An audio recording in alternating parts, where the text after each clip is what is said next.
저희들에게 이 귀한 시간을 주셔서 주의 말씀을 받게 하심을 감사합니다.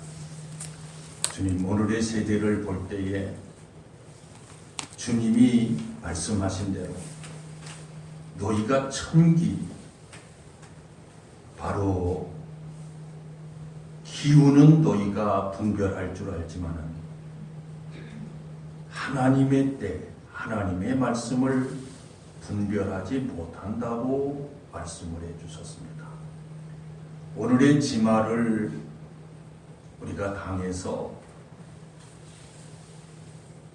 우리가 어떻게 주님 앞에서 살아야 할 것인가를 분별하면서 깨어서 경성하며 살게 하여 주옵소서. 우리는 주님의 것으로서의 삶을 삽니다. 항상 주님과 함께하고 주님과 동행하고 주 안에서 살고 있습니다.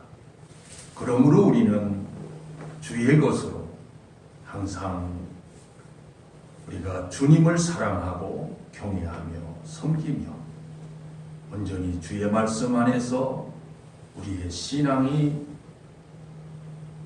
굳게 서기를 원합니다. 자비하신 아버지 하나님, 이 시간에도 주의 말씀을 통해서 우리의 믿음을 굳게 세워주시고 오늘의 이 세태 속에서 어떻게 우리의 신앙을 바로 가질 것인가를 깨닫게 하여 주옵소서. 이 종은 주의 종이오니 주님께서 쓰시옵소서.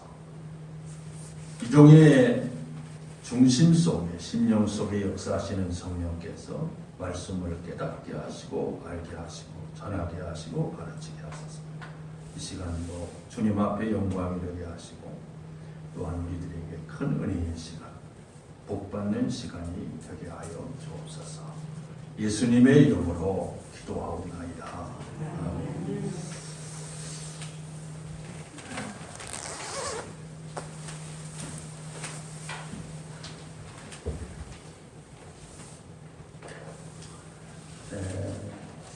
데살로니가 전서 2장에 있는 이 말씀은 묘지는 그렇습니다.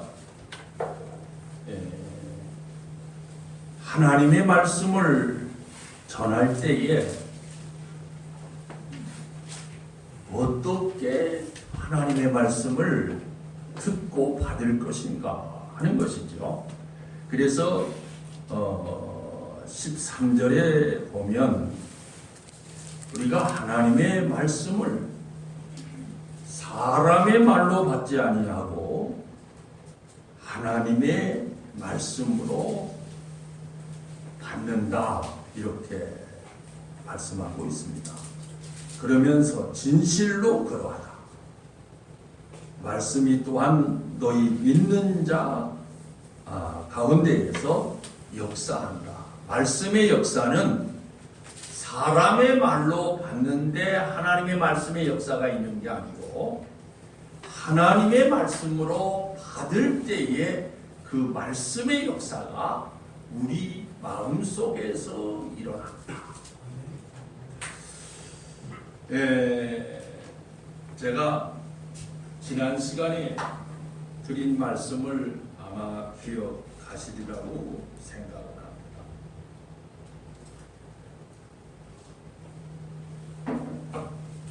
우리는 사도들이 그렇게 다 말했습니다. 베드로도 그렇고 사도 바울도 그렇고 모든 자들이 나는 하나님의 종이다, 이렇게 말합니다. 종이라고 하는 건 너무 설명을 많이 들어서 잘 알고 있을 거예요. 그런데 이건 목사님들에게만 해당되는 건 아닙니다. 우리 모든 믿는 자들에게 하나님의 종이 되는 거죠. 그러나 특별히 소명과 사명을 받은 우리 목사님들에게 있어서는 종의 의식을 갖지 않고는 사명을 감당할 수가 없기 때문에. 그 다음에 두 번째로 보냄을 받은 자, 사자라는 얘기죠. 그것은 나 개인을 위해서 보냄을 받은 것이 아니고 그 하나님의 나라와 바로 주님의 대신해서 목자, 목자장이신 예수님을 대신해서 보냄을 받은 자입니다. 그러므로 그 사자는 결코 자신을 위해서 보냄을 받은 것이 아니라 주님을 대신해서 보냄을 받았으므로 주님의 양을 먹이고 치는 것, 그리고 하나님의 나라를 위해서 우리는 일하는 사람을 사자라고 합니다. 또 하나는 유임받은 자. 유임받았다는 말은 내 것이 아니라는 거죠. 주님의 복음을 유임을 받았고, 또한 이 땅에서 양들, 주께서 빚값으로 사신 그 양들을 유임받은 청지기인 목자입니다. 우리가 잘 알아야 되는 것이 하나님을 기쁘시게 하겠느냐. 여기에 말씀이 나와 있습니다. 우리가 사람을 기쁘시게 하겠냐. 항상 종이요 사자요 위임받은 목자라고 한다면 하나님 앞에서 항상 자신에게 물어야 합니다. 내가 사람을 좋게 하랴 하나님께 좋게 하랴, 내가 사람을 기쁘시게 하랴 아니면 하나님을 기쁘시게 하랴. 이거에 대한 답도 물음도 없다고 한다면 우리는 사실 자격을 잃게 되는 겁니다. 그 어떤 사도나 그 어떤 하나님의 종들이 이것을 떠나서 한다면 그건 진정한 의미에서 종이 아니요 사자가 아니요 목자가 아닌 것입니다. 위임받은 목자입니다.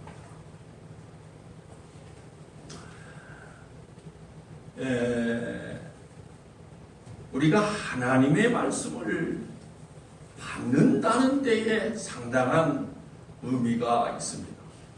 우리는 하나님의 말씀을 받지 아니하고는 절대로 우리가 바른 신앙생활을 할 수가 없고, 하나님의 자녀요 하나님의 백성인 내 자신이 하나님 앞에서 바로 하나님을 섬길 수가 없는 것입니다. 그러므로 우리는 항상 하나님의 말씀을 잘 받아야 되는 거죠. 근데 문제는 여기에 있습니다. 세상에 속한 자와 육에 속한 자는 하나님의 말씀을 받을 수 없다라고 하는 것입니다. 여기에 문제가 있는 거예요. 우리는 세상에 속하고 육에 속한 우리 인간들이 얼마든지 하나님의 말씀을 받는다고 생각을 합니다. 그러나 그렇지 않습니다. 우리는 하나님께 속하고 성령에 속해야만이 하나님의 말씀, 성경 말씀을 하나님의 말씀으로 받았습니다. 내 마음속에 역사가 일어나는 거죠. 저는 말씀을 전할 때에 그냥 전하지 않습니다. 내 안에 있는 주의 말씀을 통해서 묵상하고 그 말씀을 전할 때는 왜 전해야 돼요? 그 말씀을 전하면 성도들이 받을 때에 그 말씀을 받아서 어떻게 그들이 변화되고 새로워지며 하나님 앞에 하나님의 백성으로서 하나님의 자녀로서 온전하게 될 것인가를 생각하면서 전하죠. 목회자가 말씀을 전할 때에 내가 이 말씀을 왜 전하는 것입니까? 전하는 목적이 무엇입니까? 그리고 성도들이 이 말씀을 받을 때에, 하나님의 말씀으로 받을 때에 어떤 역사가 이루어질 것입니까? 그리고 바로 성도들이 어떠한 신앙생활을 앞으로 해야 할 것인가? 이런 모두를 가지고 말씀을 전하게 됩니다. 뿐만 아니라 말씀을 전할 때는 분명히 어떠한 마치 텍스트 전하는 것처럼 교과서를 가지고 전하는 것처럼 전하지 않습니다. 그때 상황에 따라서 하나님이 영감을 주고 감동을 하고 내 마음에 전해야 된다고 하는 확신이 있을 때 전하게 됩니다. 그러므로 먼저 성도들에게 말씀을 전하기 전에 내 마음 속에 있는 말씀이 바로 내 안에서 역사되어져야 전합니다. 그저 그냥 설교하기 때문에 전하는 거 아닙니다. 성도들에게 전하기 전에 먼저 내 자신에게 설교를 하는 것이며 성도들에게 가르치기 전에 내 자신에게 가르치는 것이며 성도들에게 선포하기 전에 내 자신의 이 말씀에 서 있는가? 내 자신이 과연 이 말씀 위에 서 있는가? 정리를 하면서 전하는 그냥 소리로 전하는 게 아니에요. 너 자신이 이 말씀에 의해서 이 말씀 안에 있는가? 그리고 너에게 있어서 그 말씀을 통해서 네 자신이 먼저 돌아보면서 느끼는 것이 없는가? 회개할 건 회개하고 정리할 건 정리하고 우리가 결단한 걸 결단해서 사실은 내 안에서 말씀이 이루어져서 그 말씀을 전하는 것입니다. 말씀이 금기된 말씀이 있습니다. 그건 하나님이 금기된 말씀이 아니죠. 우리 자신이 금기된 말씀으로 생각을 하면서 전하지 않는 말씀들이 많이 있습니다. 그러나 구약의 성경에 보면 금기된 말씀을 하나님의 종이기에 하나님의 사자이기에 하나님의 유임받은 목자이기에 전할 때가 있습니다. 때로는 아플 것입니다. 때로는 여러 가지를 감수하면서 전할 수밖에 없습니다. 한 예를 들겠습니다. 다윗이 이제 태평성세를 이루어서 그가 편안할 때에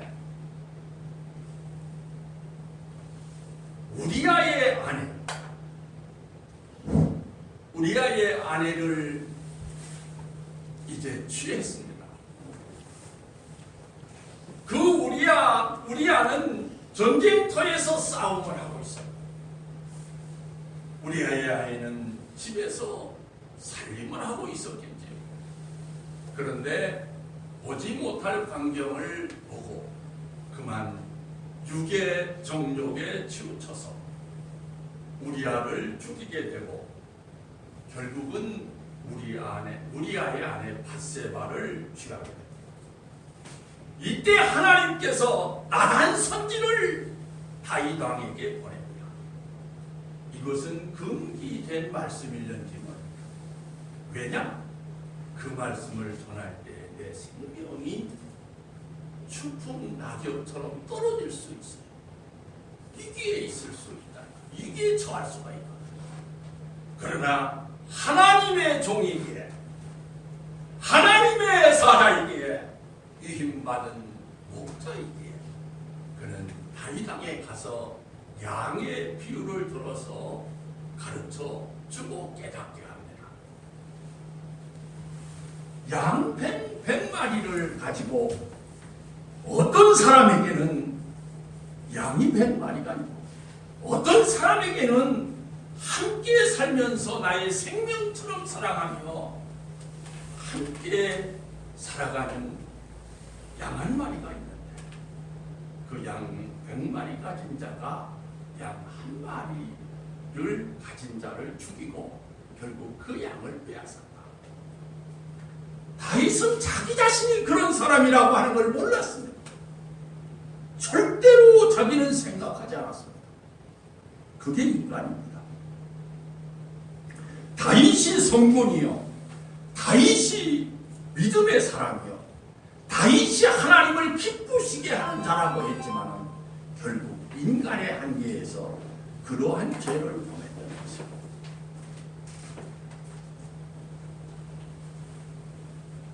그래서 다윗은 그런 자가 있다고 한다면 당장에 내가 능지처참을 하리라. 자기 자신인 줄 모르고 그랬어요. 그때에 나단 선지는 이야기합니다. 바로 당신입니다 라고 말합니다. 그는 그 이후에 하나님 앞에 얼마나 고통을 당하면서 회개하면서 침상에 회개의 눈물이 떨어져서 썩을 정도로 그는 회개를 하고 하나님 앞에 이제 간구를 하면서 살았습니다. 그러나 하나님은 그대로 그를 용서하지 않았습니다. 용서를 하시되 그의 죄의 대가는 치르게 했던 것을 알 수가 있습니다. 이게 금기된 말씀입니다. 이스라엘의 아합왕이었던 이세벨의 남편이요 아합왕이었던 그는 참 선지자를 싫어했습니다. 왜냐하면 자기가 하나님 앞에서 범죄하고 잘못된 통치를 하면서 하나님 앞에 범죄를 했습니다. 무엇보다도 온 우상들을 다 갖다 섬기면서 하나님 앞에 노여움을 산 거죠. 그때에 엘리야는 분명히 말합니다. 당신은 패망할 것이요 당신이 죽어 짐승들이 당신의 사지를 찢으며 당신의 피를 핥을 것이다. 이런 말은 금지된 말 설교죠. 그래도 누구도 그 설교를 하지 않았습니다. 그러나 생명을 걸고 전했던 엘리야의 말씀이 있습니다. 그 이유는 금지된 말씀이 하나님의 종이요 사자요 위임받은 목자이기 때문에 할 수 있는 겁니다.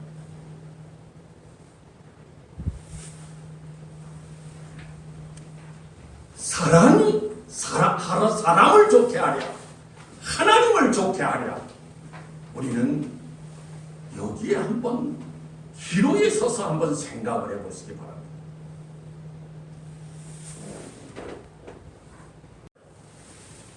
잘못했을 때에 그거를 이야기하면서 당신은 하나님 앞에 이러한 죄를 졌습니다라고 하는 제사에 대한 이야기입니다.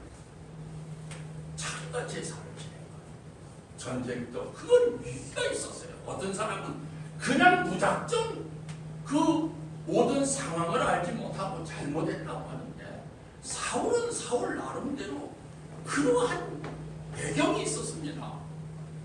전쟁터에 나가서 싸워야 되는데 하나님 앞에 먼저 묻고 하나님 앞에 제사를 드린 다음에 나가서 싸워야 되는데 사무엘 선지는 감감무소식이에요.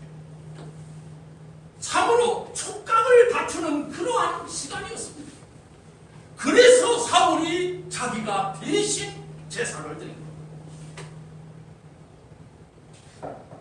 이때 우리는 한번 생각해 봐야 됩니다. 인간의 생각과 하나님의 원하는 생각은 다르죠. 영적인 생각과 육적인 생각은 다릅니다. 베드로가 주님 앞에 고백할 때에 주는 그리스도시요 살아계신 하나님의 아들이라고 하면서 그 신앙 고백을 하고 칭찬을 들었습니다. 그러나 주님께서 말씀하시기를 이제 내가 때가 되어 인류를 위해서 어린 양으로 십자가에 못 박아 죽을 것이라고 하는 것을 제자들에게 그때에 역시 베드로가 주님을 만류했습니다. 절대로 그럴 수가 없습니다. 만류할 때 주님께서는 베드로에게 뭐라고 말씀하셨나요? 사탄아 물러가라. 너는 나를 넘어지게 하는 자다. 단 한마디 너는 영 하나님의 일을 생각지 않냐.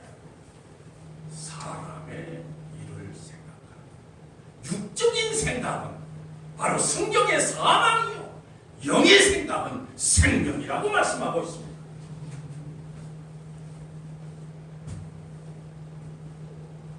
저는 오늘 결단을 내리고 설교를 합니다.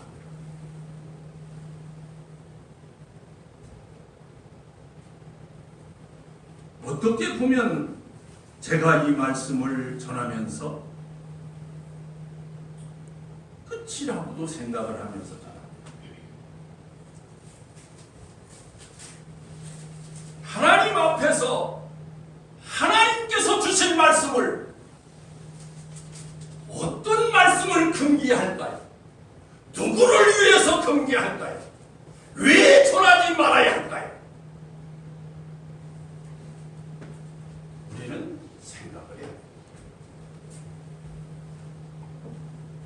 하나님의 말씀 66권의 성경 말씀은 하나님께서 금기하지 않았습니다. 하나님께서 금지하고 주신 말씀이야. 구약시대에도 신약시대에도 가장 중요한 것은 뭐였을까요? 거짓 선지자와 거짓 목자였습니다. 오늘의 우리 한국교회에 금기된 설교가 어떤 설교냐? 목사에 대한 설교. 목사에 대한 설교를 성도들이 해야 됩니까? 장로들이 해야 됩니까? 목사가 해야죠. 그것은 내 자신이 목사요. 내가 목사임으로 전할 수 있는 평신도가 아니래 그런 말씀을 전한다면 그것은 월권이 됩니다. 중요한 것은 원칙이 없다는 데 문제가 있습니다. 자신이 목사이면서 목사에 대한 원칙을 모릅니다. 차라리 알면서 하나님 앞에 뿌려드리는 게 중요하지 않겠어요?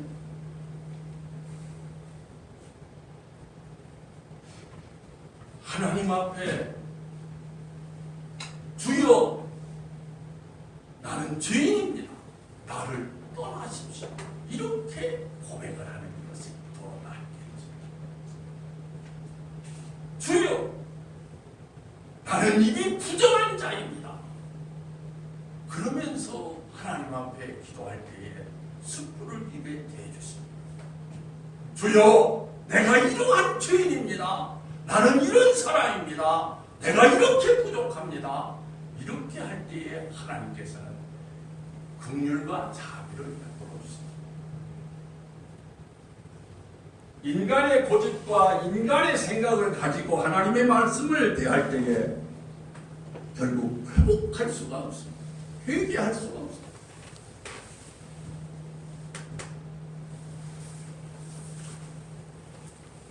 예수님은 제가 오늘은 말씀을 찾겠습니다.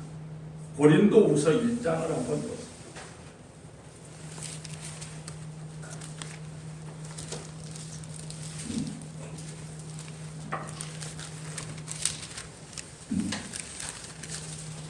(17절) 말씀부터 20절까지 누가 읽어주시면 감사하겠습니다.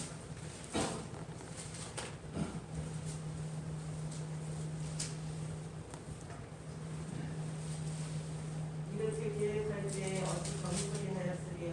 또 계획하기를 육체를 따라 계획하여 예하면서 아니라 하는 일이 내게 있겠느냐.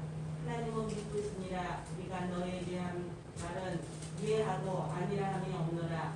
우리 곧 나와 실로와 너와 디모데로 말미암아 너희 가운데 전파되는 하나님의 아들 예수 그리스도는 이해하고 아니라함이 되지 아니하셨으니 그에게는 예만 되었느니라. 하나님의 약속은 얼마든지 그리스도 안에서 예가 되니 그런즉 그로 말미암아 우리가 아멘하여 하나님께 영광을 돌리게 되느니라. 아멘.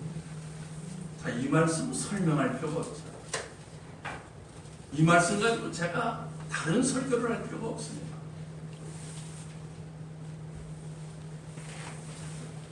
오늘은 좀 제가 설교를 짧게 하겠습니다. 이제 결론을 내겠습니다. 우리는 항상 겸손하다고 하는 게 무엇일까요? 하나님 앞에 무릎 드립니다. 겸손한 것이 무엇일까요? 나 자신을 버리고 주님 앞에 나를 열어놓는 거예요. 사도 바울은 항상 내가 잘한 것이 많고 하나님의 능력이 크므로 내가 그것을 막을 수가 없다. 왜?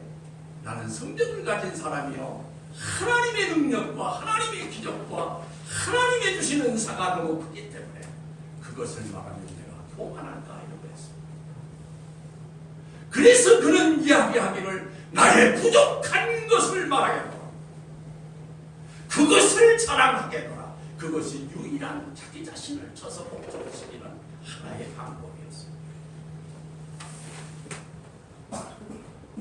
또 바울을 크게 쓰시기 위해서 그에게 가시를 주었던 것이죠.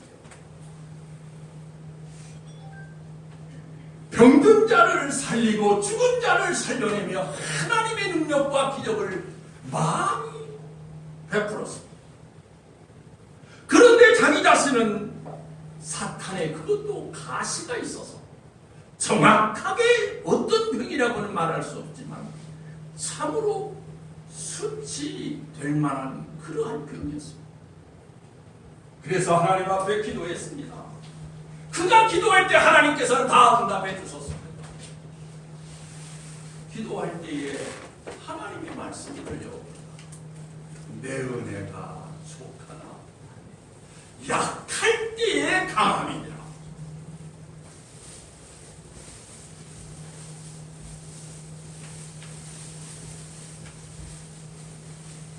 우리가 하나님의 말씀을 대할 때 인간의 생각으로 대하지 아니하고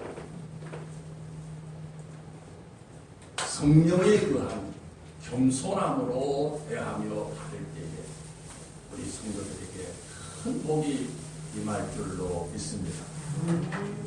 거기에 바로 하나님의 역사가 일어나고 거기에 바로 성령의 역사가 일어나면 거기에 열매가 있다고 하니까 잊지 마시기를 바랍니다. 기도하겠습니다.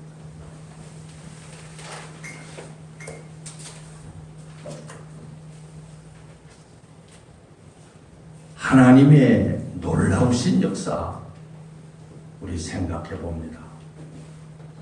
우리가 인간이기에 이 땅에 사는 동안은 항상 인간에 빠지기 쉽습니다. 육에 빠지기 쉽습니다. 그러나 주의 성령을 통해서 우리들 자신이 육에 빠지지 아니하고 인간에 빠지지 아니하고 항상 믿음 안에서 주 안에서 진리 안에서 승리하며 살아갈 수 있는 그러한 은혜를 주신 것을 감사합니다. 주님, 항상 주의 말씀을 들을 때 우리가 겸손함으로 듣게 해주시고 그 말씀이 우리 마음에 심겨지고 아로새겨져서 그 말씀으로 하여금 변화와 새로운 역사가 이루어지게 하시고 열매가 맺어져서 하나님 앞에 영광이 돌려지게 하여 주옵소서. 예수님의 이름으로 기도하옵나이다.